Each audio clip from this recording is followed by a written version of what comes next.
Alright, so let's get started. You guys can start doing this. The whole point of this review is for me not only to go over the right answers, but hopefully be able to explain the concept behind the question. Stop this fan. Alright, remember, it's not only just getting the right answers, it's understanding the concept behind the questions, because you're probably not going to see the same questions, but you will probably see the same concepts. So if you can see what's behind each and every one of these questions, we can certainly be able to go over the important concepts of the test. So I'm going to go as far as I can today with this. Let's see here. Positive. Don't know why we're getting a little curved action here. Get out of here. All right, here we go. So, that's a little better for me. Hopefully for you. Okay, so everyone can see, hopefully. If not, open your eyes. Number one, let's go crazy. Now, someone asked me, should we start from the back to the front? My answer to that is, I would love to, when I'm doing sports, to warm up. Okay, I would like to warm my brain up as well. So I would like to start where I think the easiest part of the test is, get my feet a little wet, get some confidence going before I have to face the harder questions if you think there's some hard ones here. Easiest part of the test is 1 through 20. Okay, this is where it's atomic structure, periodic table, early parts of bonding. This is where you should clean up. If you're looking at your scantrons from tests you've done in previous and you've got some 5 or 6 wrongs, 1 through 20, you need to shore them up, because this is the place to clean up. Okay, and then if you don't, you can fix this relatively easy. So number one, which 2 nucleides are isotopes of the same element? Okay, so the word iso, we use iso for a couple of different reasons in this course, but iso means the same. Okay, now what's the same? If they're isotopes, they are the same element. Okay, now you should know at this point, isotopes, for instance, there's a couple examples that I love to give all the time. So let me just wipe this out. All right, and the examples I love to give is carbon-14. Carbon-14 and carbon-12 are 2 famous isotopes. They're both carbon. So my friends in chemistry, by having the same symbol, the 6 is implied. Now where does this 6 come from? The 6 comes from the idea that only carbon has atomic number 6. So if you go to your reference table, your reference table, your periodic table, okay, you will see that carbon, I got a lot of stuff going on here, it looks like. All right, you see carbon is the only element with 6 atomic number, which means protons. So to be carbon, so if you see a number associated with an element, they could write it like this. They're screaming to you, party people, that I'm dealing with the exact carbon that has a mass of 12, because there are carbons who have a mass of 14. And what makes them the same is they're both carbon. They both have 6 protons. But you should know what's different between these two. What gives them a different mass? Protons are the same, must be the neutrons, because the only things that have mass in an atom are what? Protons and neutrons. And if you forget, and I know I'm over-teaching the question, okay, so if you don't like this way of review, okay, please, I'm trying to show you where all of this is located. Table O. Look at table, as we would say in Brooklyn, table O, okay? All right, look at table O. What do they tell you? Well, you know, in the nucleus, neutrons have a mass of 1. That's the top number. Let's get big. What the heck? All right, there's a mass of 1. Look at the proton. A mass of 1. Look at the electron. Wait, it's not listed. A beta particle is an electron. Mass of 0. So that tells you the entire mass of the atom is due to these 2 guys. So if I've got carbon-12, you should know that this is the proton number. This is the proton and neutron number. Subtract them, you get 6. Yes, neutrons. You have to know your isotopes. So back to the question. I'm looking for the same element, okay? And I'm looking for different number of mass, which represent different neutrons. And of course, my answer is 3. Okay, they can ask in part 2, and some people would say, Mr. Grodsky, I don't like part 2. Part 2 scares me, I'm intimidated. This question has been in part 2 several times. They would word it this way. Give me something similar with these 2 isotopes. Give me something that differs with these 2 isotopes in terms of particles. And you would say, they both have the same number of protons. How do you know? Atomic number is the same what? Symbol is the same. And then tell me something different. They have different number of neutrons. I've seen that several times through the years. Okay, as the song goes. All right, Kenny Rogers, I think. All right, number 2. You guys are like, who's Kenny Rogers? Okay. Okay, sorry, I won't sing. I'll stay with the science. I think I'm better with that. An atom of oxygen is in the excited state. I'm excited. I've got tremendous energy. When an electron in this atom moves from the 3rd shell to the 2nd shell, energy is what? Big, big, big, big understanding here. Okay? Now, this could be a part 2 question too. All right? So, nucleus. Ooh, it's too big. All right? Nucleus is positive because of protons. And we have electrons that exist in distinct energy levels called quanta. And they're in shells. What you got to know is electrons that can exist close to the nucleus have low energy. Why? Because they're pulled in. As my class kid, this is Big Mama controlling the little kid. The closer this Big Mama is to the little kid, the more that it controls. So this little kid doesn't have much energy.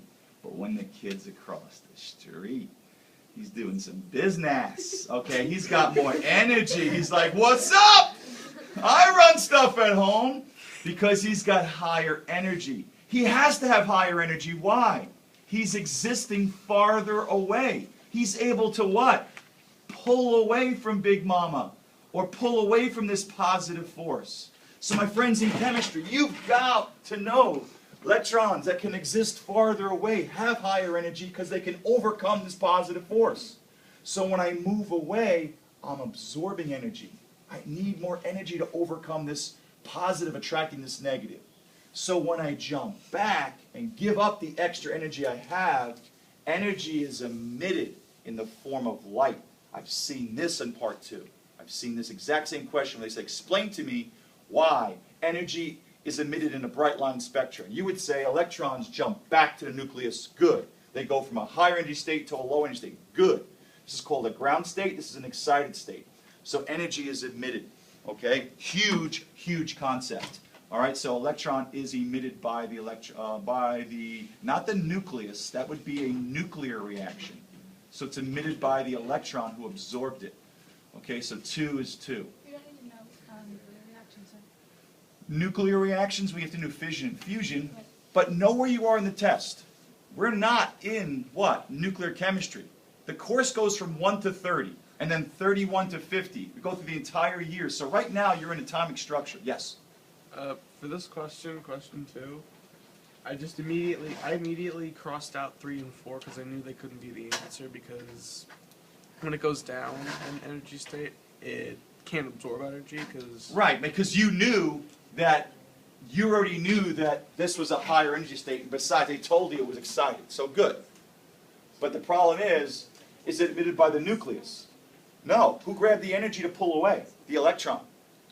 The energy emitted by the nucleus is only a nuclear reaction. Fission, fusion, yes? Yeah, I ended up picking 2 because the nucleus has almost nothing to do with it. Has nothing to do with this. This is about electrons. Chemical reactions are about electrons. Only when you see those nuclear equations, fission, fusion, okay, transmutation that we'll get to, do we talk about energy changes that are given off. Okay, number 3. It's being crazy and go in order. Okay, number 3. The charge of beryllium-9. How many people that I have seen through the years, Kenny Rogers again, okay, have one, they gave me 9, so I'm going to pick 9. No! Okay? They give you 9 because they're telling you exactly the what? The mass of beryllium, because if you haven't figured out, if you've got a beryllium, if you've got an atom, hey, I got this beryllium over here in the back of the truck. Beryllium what? I would like to know. Because every atom has about 20 different forms of the same atom. Some might be radioactive. Hey, I got some carbon in the back of the truck. It fell out of someone's truck. I got it for cheap. What kind of carbon? Is it carbon 12, carbon 14? Every time they give you an element, they should give you the mass, the exact isotope. Remember table N? Maybe table N? I don't know what I just said there, but yes, sir. Is there carbon 15? I don't know, but there could be. Every element has a huge number of isotopes. That one I'm not familiar. Those are carbon-13. But I'm going to take you to table N for a second, as long as my, here we go, table N. Look what they give you. Selected radioisotopes. Why? Because some of these isotopes are radioactive. Don't you want to know? Hey, I'm giving you, I got some gold. I don't want gold 198. That thing is radioactive. Gives off what? Beta particles. They're telling you exactly the isotope that is radioactive. So you got to know, as we say. All right? Now, here we go. Back to reality. Up there goes gravity. So we're from Kenny Rogers to M&M. There's a combination that we're going to have again. All right, so, any case, beryllium-9. What's the charge of the nucleus? Sometimes they call this nuclear charge. And some people would put 0 if there was a choice 5, because atoms are 0. But this is a charge in the nucleus. So we need to go see what's in the nucleus. You guys should know it's the protons and neutrons. Right? So let's go to the reference table. And we look up beryllium, maybe. All right. And when I look at beryllium, Be, I see that it's atomic number 4. So my friends in chemistry, it's got 4 protons, which means the charge inside the nucleus is positive 4. Neutrons are neutral. Electrons aren't in the nucleus. So in the nucleus, it's a number of protons. That's all. Okay, so number 4 is 4. Moving forward at some point. Number 4. Which sequence represents the correct order of the historical developments leading to the modern model of the atom? Well, my friends in chemistry, we're going to start with a hard sphere. Why? Well, because the earliest models know nothing about the atom, so why not think they were a hard sphere? Okay? So, the hard sphere is what Dalton suggested because, hey, put your hand out the window, molecules hit it, your hand goes back, these atoms must be hard. Okay? Now, most of the atom is empty space. That's the Ernest Rutherford, okay, gold foil experiment. Yeah, that was an important one. And then electrons exist in orbitals outside the nucleus. That's the modern, okay, example of the matter. Something called the wave mechanical model. So 1 is the best answer, okay? So if you need to review those theories, Dalton, hard sphere. J.J. Thomson was the plum pudding model where electrons were kind of interdispersed in this hard sphere. Ernest Rutherford with the gold foil experiment shot alpha particles. Most of them went right through, so it's empty space. He discovered the nucleus, and of course, we eventually found electrons act as waves. Where you find them is called orbitals, and it's based on probabilities. Number 5. Is there a question that makes did I get something wrong? Yes. Who is the calculation? That was J.J. Thomson. He was the first one to discover a part of the atom called the electron. He used the plum pudding model. I never had plum pudding, so I guess plums are haphazardly put in the pudding. Sounds kind of gross to me. Okay. Have some plums in the pudding. All right. 5. Which statement describes the chemical property of oxygen? Chemical! Chemical means you're breaking bonds, forming new ones, creating a new substance. Physical means making it smaller, looking at its color, melting it. Hey, melting, boiling, phase changes. These are not chemical. You know why? You're not breaking any bonds. For instance, O2 liquid, at some point. Okay. Not sure what that is, but O2 liquid. We're having some problems, technical difficulties. Okay? All right, let's go. Let's try this again. I think I'm going to make it smaller. It's not liking me. There we go. All right, so O2 liquid going to O2 gas. Yeah, the point I wanted to make is kind of gone already, but I'll try this one more time. It's another song, isn't it? One more time. All right, so O2 liquid.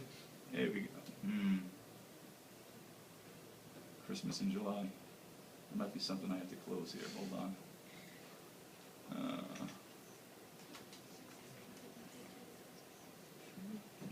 Let's just close you.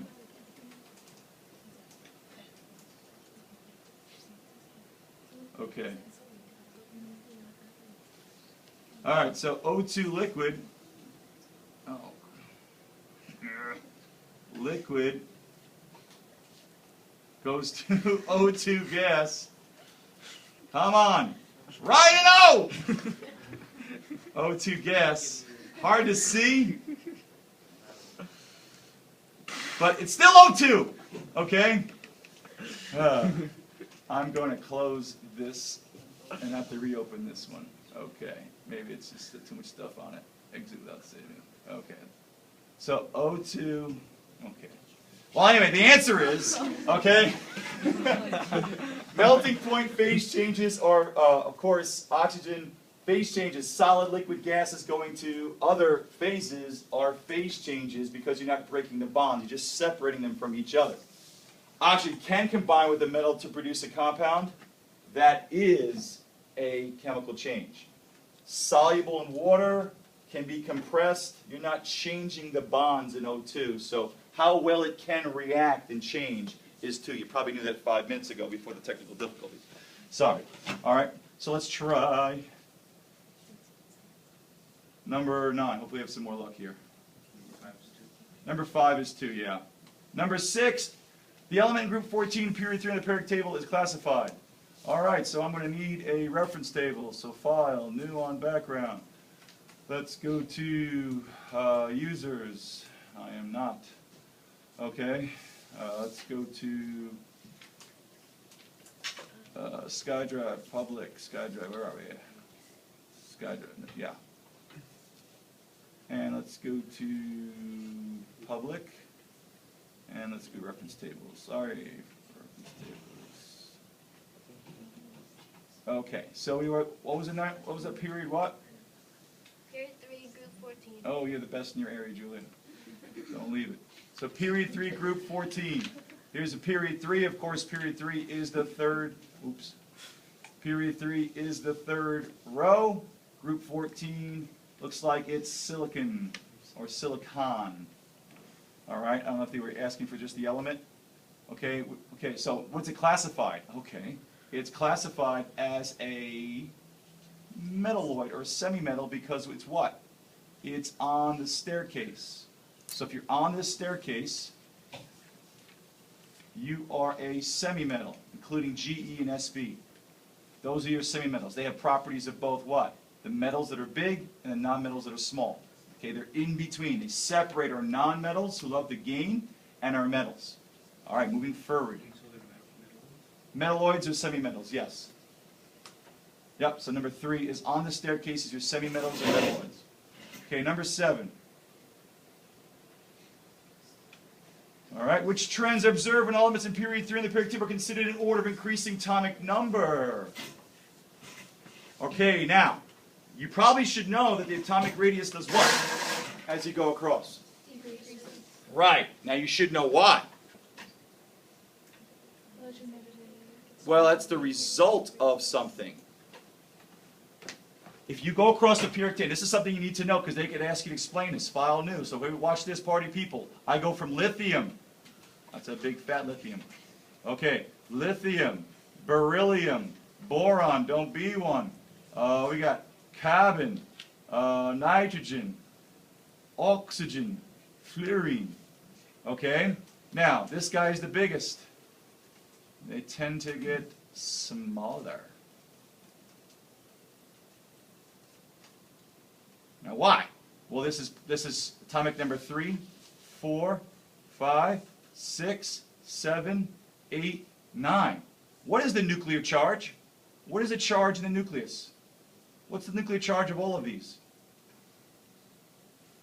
Well, if it's got 3 protons, it's plus 3 in the nucleus, plus 4, plus 5, plus 6, plus 7, plus 8. What's happening to the strength of the protons, the ability to pull electrons in as you add more protons? It increases, and that's why your electronegativity, which is a fancy word, pinky up when you say it. Electronegativity is a fancy word for what? Attraction. Yes. So your attraction for electrons increases as your what? Nuclear charge increases. But Mr. Gronsky, electrons are equal. This has got 3 electrons. This has got 4 electrons. This has got 5 electrons. This has got 6 electrons.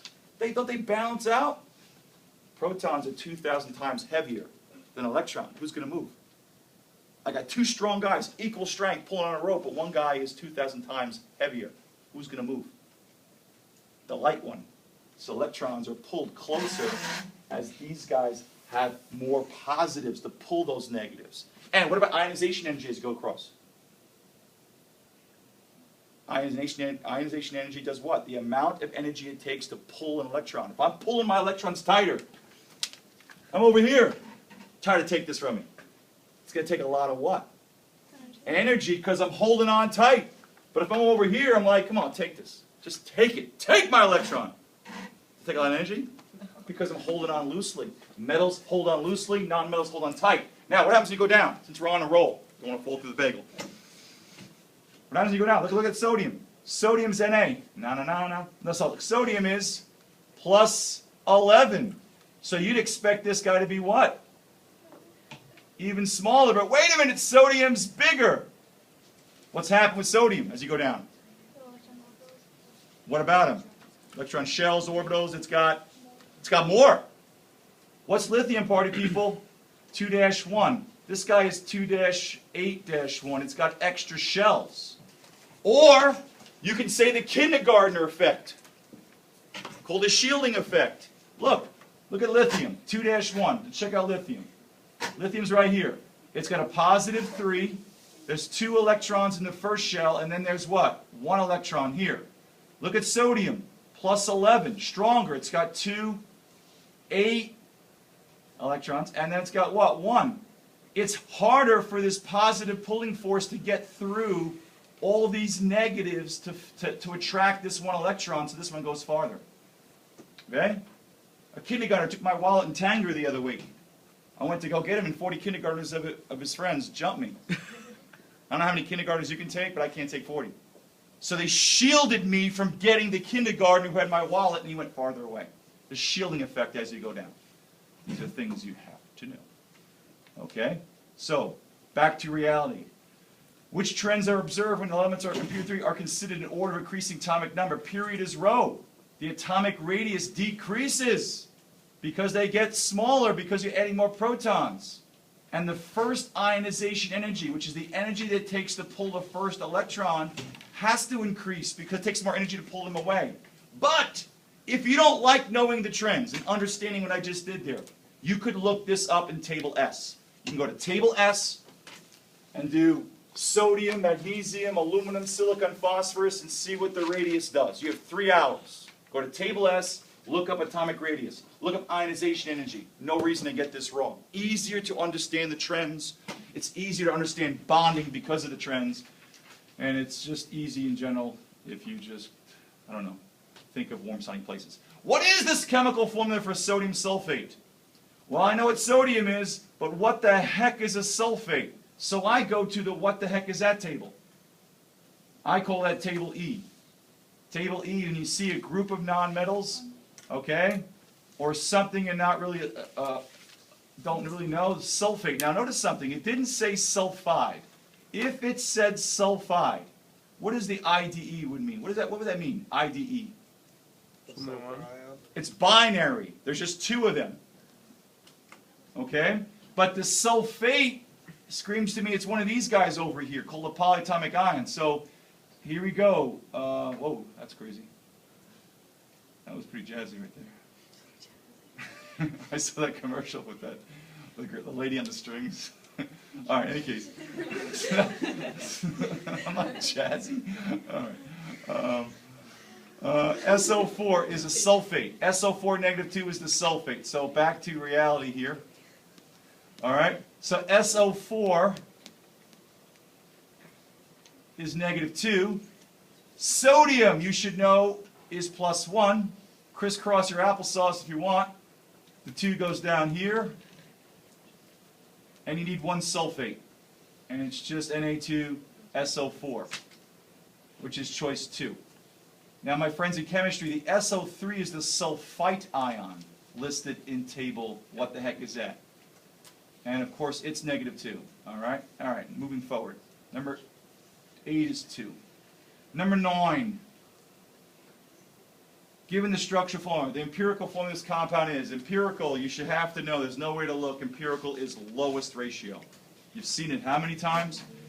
So I'm going to count how many carbons I have. 1, 2, 3, 4. C4.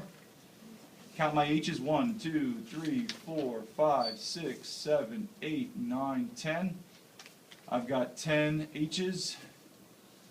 And then I have 2 O's. All right, so I reduce this to lowest terms, C2H5O. And there's nothing more that I can teach you about that. All I could say to you if I overtaught this, what kind of compounds are always the empirical? Always in the empirical. What kind of compounds? I'll give you a choice. Molecular or ionic? Yes. Ionic are always lowest ratio. This is a molecular compound. Why is it a molecular compound? It's a word that pops up a lot. Molecular, pinky up, is a fancy word for covalent compound. Is this a covalent compound? Yeah. Non-metal bonded to non-metal. So it's called a molecular. This is called a molecular formula. Why? This is the formula of the molecule, and how it exists in nature. All right, moving forward. Yes? When you have your empirical formula broken down to like the smallest ratio, how do you get it back to regular form? Oh, if you asked for what is the regular, that's called a box question. I call it the box question. I'll give you an example. Let's white this out. Why does it have to be white? All right. Someone said it to me at the time. I was like, let's continue. All right. I got that once. So I don't know. So, what if they said the empirical formula is C2H5O? Let's do it this way. Let's do it this way. The molecular mass, I'm making up a question right now. I'm going freestyle, is 180 grams. The empirical formula they give you is CH2O. And they want to know what the molecular formula is. Here's how you do this question. Okay, you've done this a while back, so it's like, what is he doing? I'm making up a problem. Someone asked me. Wait, does this come up on the region? This is yes, it has. Infrequently, but it has. I haven't seen it in a while, so maybe you're due for it. Okay, so I put the empirical formula on the bottom because lowest ratio, CH2O. They give me the molecular mass to be 180. Here's what I do. I breathe like you guys do, but I also add this up. Carbon has a mass of 12. Hydrogen has a mass of 1 apiece. I'm getting that from the atomic mass. And oxygen has a mass of 16. Add that up, what do you get? 16 plus 12 plus 2, I believe that's 30. I just found the empirical mass using the reference table. Okay, now, the molecular formula is always a whole number multiple of the empirical formula. So what's 180 divided by 30? 6 is right, so I had to multiply by 6 here. So I have to multiply this by 6. So 6 times 1 is C6. 6 times 2 is H12. 6 times 1 is O6. But if they give you a question like this, you don't have to do it this way. You can see which one of your choices adds up to 180 too. Okay? So if they said to you, which of the following empirical formulas equals 180, or which of the following molecular masses equals 180, you can add it up your choices there. Okay? But the empirical is normally a whole number multiple of that. Okay, moving forward. So you find the molecular mass. Yeah, I find the empirical mass and see what kind of whole number multiple I have of that. In this case, it was 6, so I multiplied everything by 6. It's an infrequent question. Which chemical is correctly balanced? They don't have to say this. They could say which one has the what? It's following the law of conservation of mass. Conservation of mass is a fancy way, pinky up again, to talk about balancing. So, clearly one's not balanced. I have 2 oxygens, only have 1 oxygen. That would need a 2 here. No. I have 2 N's here. I have 2 H's, 3 H's, not balanced. And let's see here. This is my winner, number 3. I have 2 sodiums with the empirical formula, with the coefficient in front. No, it's not balanced. Sorry, there's no 2. This would need a 2 here. Number 4 is the winner. 2 chlorines, right? And then I have 2 in front, my 2 chlorines, and then 2 Ks. 2 Ks. 4 is the answer. Okay? Or just K? All right. Number 11. Compared to a calcium atom, the calcium ion has. Well, look at the atom. Atom means neutral. And you say, I say atom, you say neutral. Atom! Neutral. Atom! Neutral. All right, cool. Dance Party USA. Now the thing here is that I want you to remember what makes a nucleus neutral is the protons equal the electrons. So they're not asking for how many, but they could. Calcium 0 is going to calcium plus 2. Where would I put the electrons in a half reaction to finish this out? I put them on the side so that both sides have the same charge. So if I put 2 electrons here, this would give this side a negative 2, this is a plus 2. That's not going to work. I have to put the 2 electrons here. So calcium has to lose negatives. And I know some people have this backward rules in their head. But gosh darn it, if something is becoming positive, it's because you're losing your negatives. Are atoms positive? I say atom, you say? So atoms are always, always neutral, right. So, Mr. Grodsky, you sad today? No. Happy? No. What are you? Neutral. Now, if I lose my negativity, what's left? Okay, goofiness, but positive. Not only that, is calcium a metal?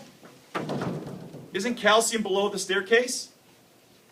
What do metals do? They lose electrons, or they oxidize. Why? Because they're bigger. As you go across the periodic table, I just did that. What happens to the size of the radius? Gets smaller. As you go down, it gets bigger. So this way and down, you're bigger, which means electrons are farther away from the nucleus, which means you can easily take them from me, or I easily lose them because they feel the nucleus less. Metals lose electrons. So this lost too. Protons are not going to change. Why? Because it's still what? It's still calcium. It's not going to be about the protons. So, of course, calcium plus 2 has fewer electrons. I could ask you this, though. How many? I could ask you this question. How many? And they do all the time. And here's how you do it. I know some of you guys can do it. Just going to quickly go over it because I'm tall. And we are doing a review session. Okay, so get bigger. All right, let's get calcium up here. Calcium is to the left, like Beyonce says, right here. Calcium starts out with 20 what? 20 protons, but it's an atom. Neutral. So that means it has 20 electrons too. It's the protons and electrons. So if it becomes plus 2, it loses 2, and therefore now it has 18. Right. Right. Sorry. Just trying to wake myself up here. All right. 12. Which type of bond is found in sodium bromide? These are all interrelated party people. And people that want to go to the party, but they were told the wrong address. Okay? I guess you're not really party people yet until you got the right address. But, number 12. Sodium bromide. That's an Na and a Br.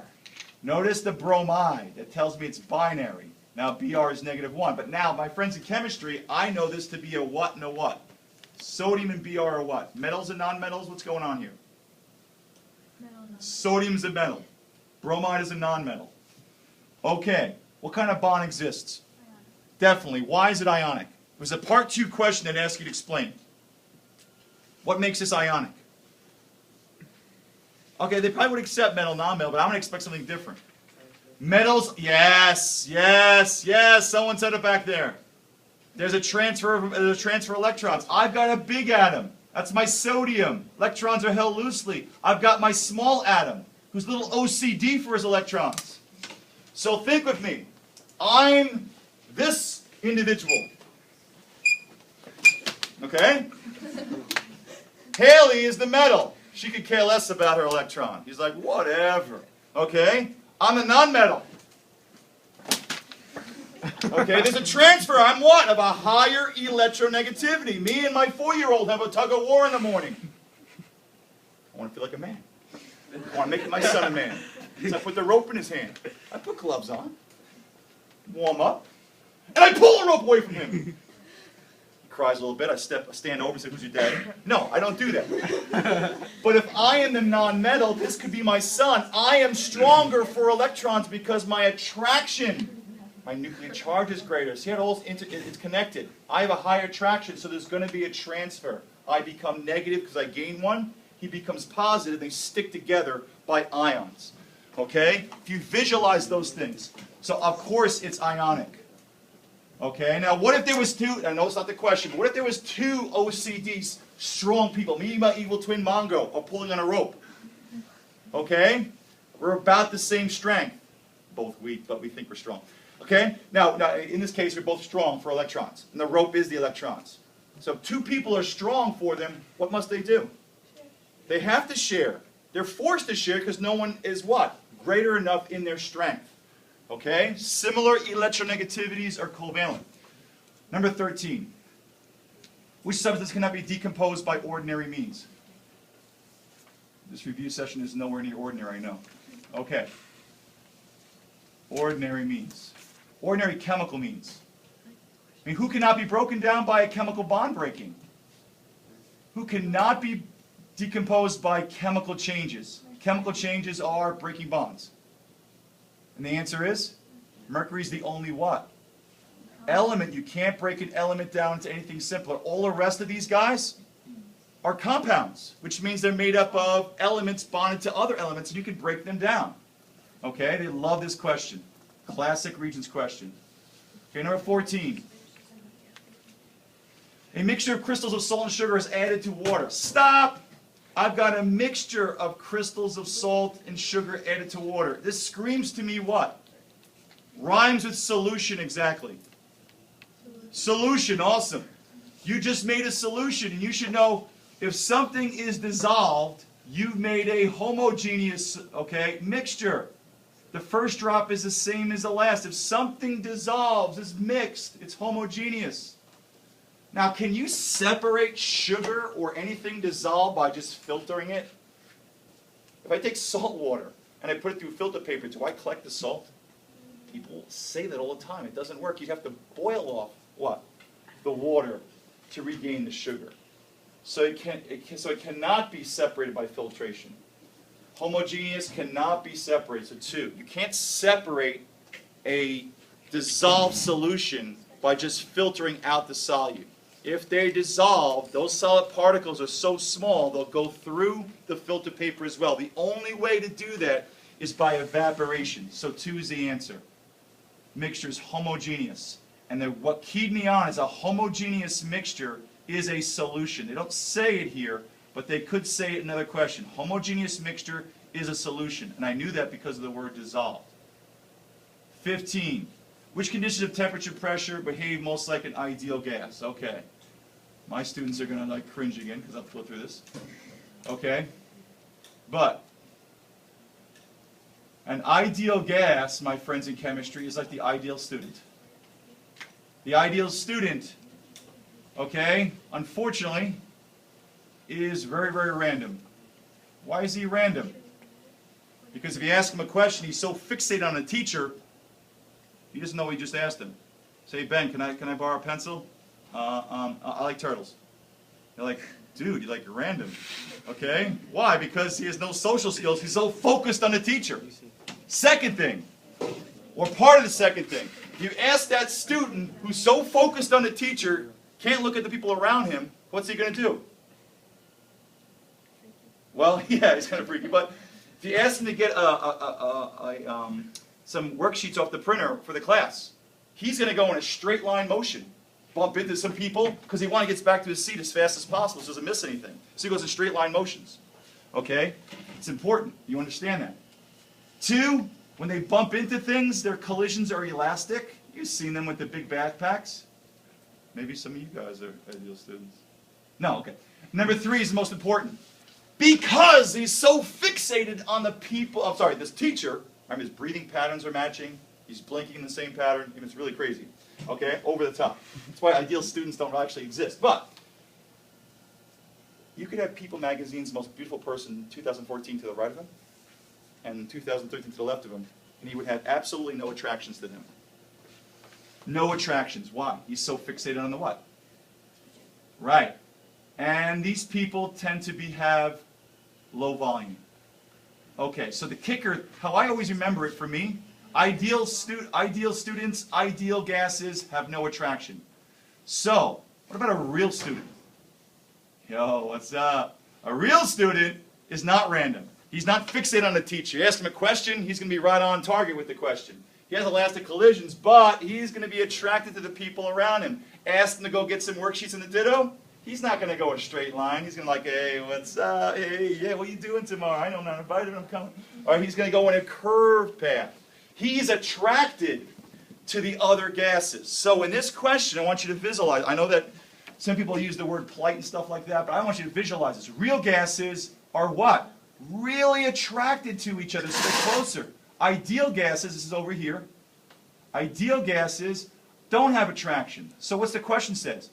Which conditions of temperature and pressure would a sample of H2, which is a real gas, because all gases are real, behave most like an ideal? So I want to take a real gas who really has attractions and make them have less. So to lower the attractions, do I increase the pressure and put them closer? I decrease the pressure, so I'm looking for the lowest pressure. And then, if I don't want them to have attractions, do I slow them down so they can attract each other? Do I speed them up? I want them to have no attractions. We want low pressure so there's no force pushing on them, so they'll go farther away from each other. But do I want them to go faster or slower? Remember, temperature is speed of motion. Faster. If they go faster, they have less chance to attract each other. So I want low pressure and highest temperature to go from real to an ideal. So I want low pressure, high temperature, so the lowest pressure I have and the highest temperature combination is choice 3. I know there's a lot going on there to go answer that question, but they could ask you these postulates. What's an ideal? What's the kinetic molecular theory? All right, number 16. In a chemical reaction, difference between the potential energy of the products and the potential energy of the reactants. How many times, guys, are they going to ask you this question? Look at a potential energy curve. The most important thing, Jesus Christ is here? Okay? From high to low. Someone mentioned Jesus, I'm sorry. Okay? The difference of where you start and where you finish is delta H. My friends in chemistry, where you start, this is the potential energy of the reactants. This is the potential energy of the products. So it's products minus reactants. Now, why is it products minus reactants? Is this exo or endothermic curve?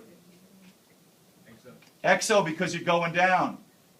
Negative delta H shows that energy is being released. We want negatives. We want it to be negative to show that the energy is going down in the chemical reaction because we're releasing it. To show that, I've got to take this small number and minus a big number. That's why it's got to be pressure minus reactants. That gives me a negative value. Okay? I know it's not part of the question, but these are the things you have to know.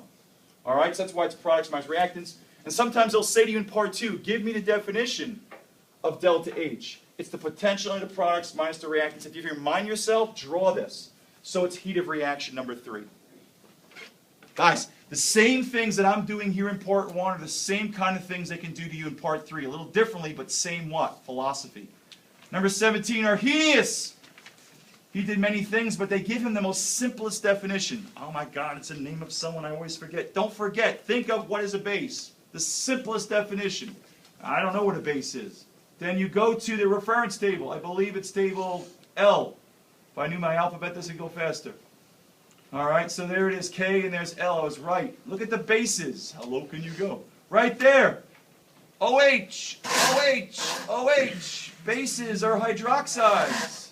If you don't know that. So we go where? Find me a hydroxide. Now, Mr. Grotsky, I see one here and here. But one of these is not a base. Which one? 4 is not a base. This is called an alcohol. Anytime you have carbons and hydrogens, this is a table R thing. Okay, this is a functional group. You have to have a metal and a hydroxide. So number 3 is the answer. Come on, you've seen that probably 10,000 times. And 1. Don't forget the 1. Number 18. Okay. Sample I2 sublime. Sublimation, you should know, is a solid going to a gas. Just for fun, what's a gas going to a solid? What do they call that? Sublimation is a solid going to a gas. What is a gas going to a solid? Gotta know this one too. Deposition. Nice. In stereo over there. Okay.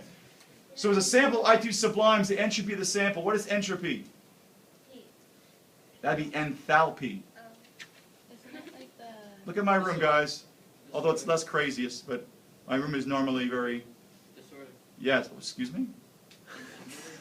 You're right. I'm just messing with you. I'm usually not serious, except when I am. All right, so yes, it's disorder, it's chaos. So guess what? Gases are more chaotic than solids. Why? Solids are in their fixed positions. Gases can fly around the room hundreds of miles an hour. So the entropy of the sample increases because the particles are more randomly, that's crazy wording, are more randomly arranged. I almost thought one, but less organized, but I thought this. More randomly arranged. Gases are more chaotic. By the way, do solids fill their containers? They can, but do they always fill the containers? No.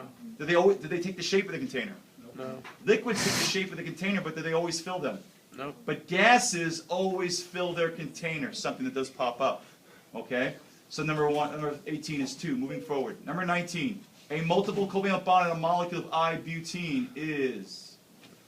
Well, they said multiple because they were trying to be tricky because there's 2 types of multiple. There's what? Double bonds, which are the enes, and triple bonds, which are the ynes. Because it's an ene, it's a double bond. The question is, how many shared electrons? Well, I can't help myself. Let's go to table Q. Okay, I know I'm overdoing it for those who understand it, but here you go. Here's the deal here. Okay, actually, the deal's not here, but here's an ane, single bond, enes. These guys are what? Unsaturated. These guys saturated. But the question is, how many shared bonds? So if it's an ene, they said butene, right? Yep. So that means it's a double bond. Right here is an alkene, double bond. Guys, you've got to know that a dash represents what? A dash in a bond represents a pair of electrons. So 2 bonds would have 2 pairs of electrons being shared. Now careful with this question. Sometimes they ask for the pairs, sometimes they ask for the total number of electrons. So if I've got a double bond between my carbon and the ene tells me that, and if I forget table Q tells me that, what's a crazy C? There are 2 pairs of electrons. Each dash is a pair, so it's a total of 4 shared electrons. Why is it shared? Because it's covalent. Because they're both carbons and nonmetals are forced to share. 19 is 2. Please stop me if you got questions. Compliments I'll take in the form of cash or check or credit cards. No, sorry. All right. Number 20. In an oxidation reduction reaction, why don't they just say redox? I mean, come on, it saves some money. Okay. Reduction is defined as, Leo the line says, grrr.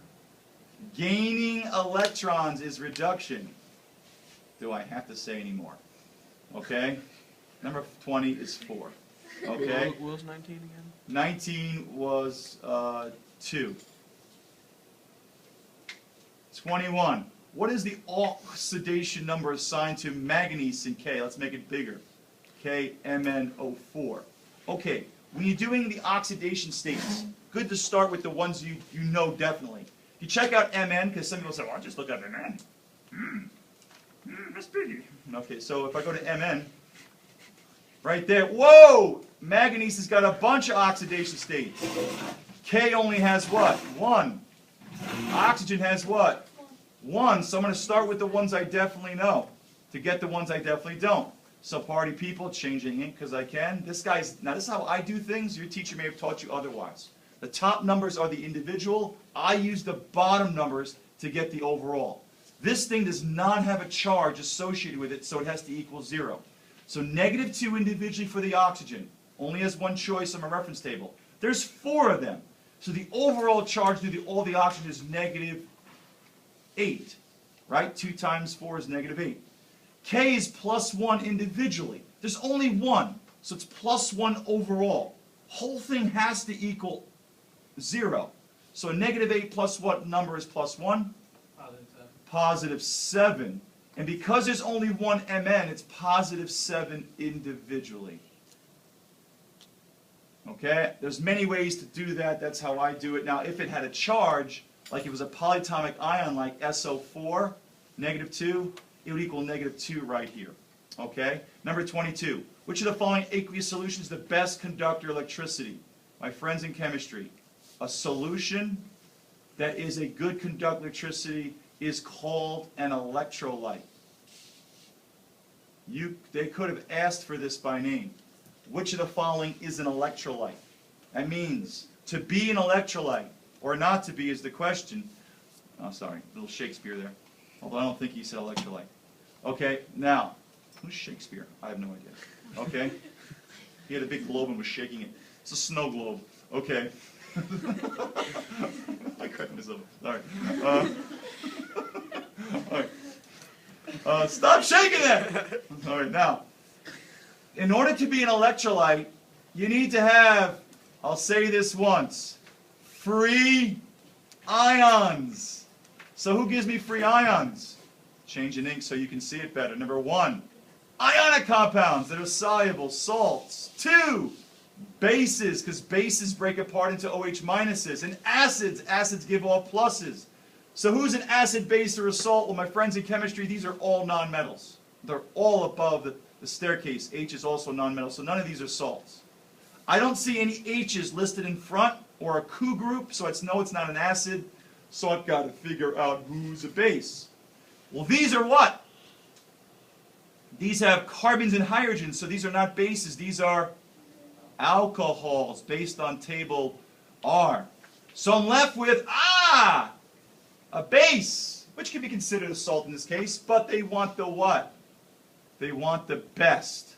And I said free ions conduct electricity, but the more ions you have, this is a molarity concentration, the more ions that are free. So the best conductor is the one that has the greatest number of ions. So the answer is number 4. Verstehen Sie? Ja oder nein? The larger the concentration of the base, the more hydroxides, right? Isn't molarity equal moles over liter? So if I've got a 0.1 molar solution, what I really have is 0.1 moles for every liter, and mole represents how many particles. If I have 1, I've got 1 mole over a liter. This thing is 10 times more concentrated. Okay? Number 23, being crazy and going in order. I think I whited it out. Oh, is that a word? I whited it out? I don't think so. Good thing I'm not an English teacher. Okay, number 23. Oh, yeah. Hi. Hey. I have some tests right there if you want to sit in, if you want to sit in there. No. Right there. Yes. Okay, so number 23. One acid-base theory states that an acid is a what? Well, if you have absolutely no clue, HCl is an acid, right? Go to table K. Now, I know some people are like, Mr. Gratsky, I know that, but not everyone does. So go to table K or L. I'm sorry, it might be L. I always mess those up. I'm tall.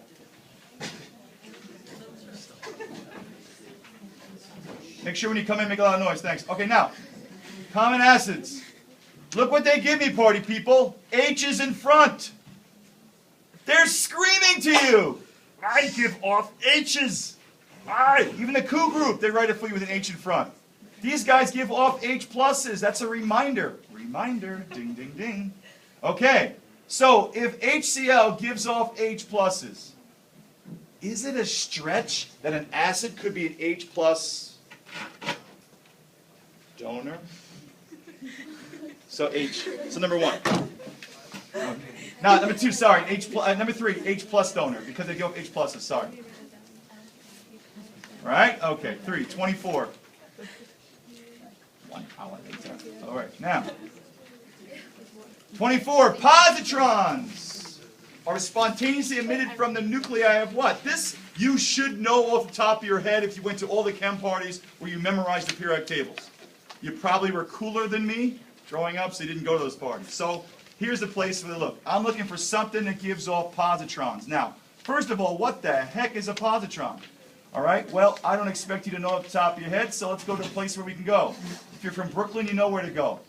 Table O! Okay, go to table O. And a positron is right there. It's something that gives, it's basically a positive electron. It's an antimatter form of electron, okay? Its symbol is B positive. So I need something to give off P positive. So I go back to the test